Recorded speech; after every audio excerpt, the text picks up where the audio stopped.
Velkommen til denne video, der er udarbejdet af Safecom i samarbejde med Teletonica. I denne video vil vi unboxe en router RTX 50 fra Teletonica, vise hvad kassen indeholder og forklare lidt om nogle af de funktionaliteter routeren indeholder. Kassen med RTX 50 routeren indeholder en hel del komponenter og antenner. Her er selve RTX 50 routeren.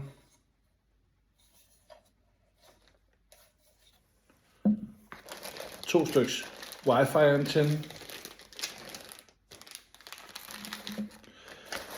4 mobile antenner,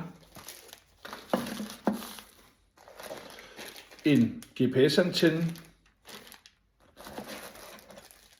strømforsyning,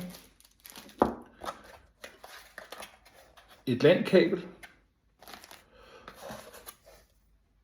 en stift til at tage SIM-kortholderne ud af routeren og forskellige SIM-kortholdere. På fronten af RTX 50 routeren findes en WAN-port, 4 LAN-porte og de 2 SIM-kort. Imellem de 2 SIM-kortslot og WAN'en og de 2 SIM-kortslot kan man lave failover-funktion. Det vil sige, forsvinder den ene internetforsyning, ja, så kan den automatisk koble over og køre på sine SIM-kort. Dette sættes op i softwaren nede i selve routeren. Over SIM-kort slot 1 kan man se, om man kører 3G, 4G eller 5G. Over SIM-kortet slot 2 kan man se, hvor kraftigt ens Wi-Fi-netværk er. Ligeledes er der indikationer i fronten her, som indikerer, i hvilket mode routeren kører. Strømforsyningen tilsluttes her.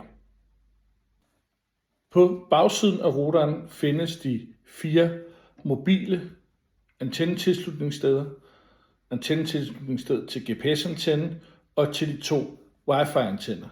Man kan også tilgå routeren via USB-kabel.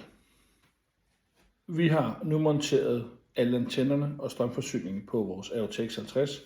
Strømforsyningen er sat på i fronten. De 2 Wi-Fi-antenner sidder her. De 4 mobilantenner sidder her. Og hernede har vi GPS-antennen. Tusind tak, fordi du kigger med. Du er altid velkommen til at kontakte Safecom via vores e-mail, der hedder info@safecom.dk, vores hjemmeside, der hedder www.safecom.dk. Tusind tak, fordi du kigger med. Videoen er udarbejdet i samarbejde med Teletonica.